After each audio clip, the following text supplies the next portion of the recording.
کارکی باش جبو ریوین اتوبیسان یعنی باسان لقامیشلو هاتا کرن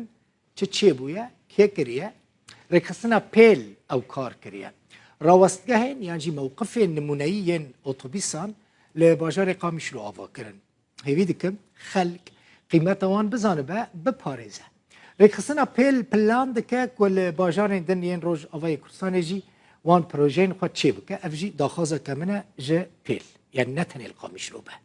berpirsê şopandin û nirxandinê yê rêkxistina pêl ji Rûdawê re got wan 20 rawestgehên gelekî modern yên otobîsan li bajarê Qamişlo çê kirine hûn dibînin ev dîmenên wê ne li wan rawestgehan xizmetguzariyên bi rêk û pêk ji bo kesên xwedan pêdawîstiyên taybet hatine danîn weke kursî rampên siwarbûnê û gelek xizmetên din ronahiyên wan rawestgehan jî bi enerjiya rojê kar dikin telefon jî li wan rawestgehan mewqifan têne şarjkirin û tabloyên reklamê û hişyariya ji nexweşiyan jî têde hene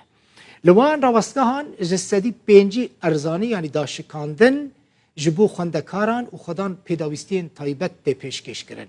Şükrî Yusuf pisporê geşepêdana mirovî ji Rûdawê re got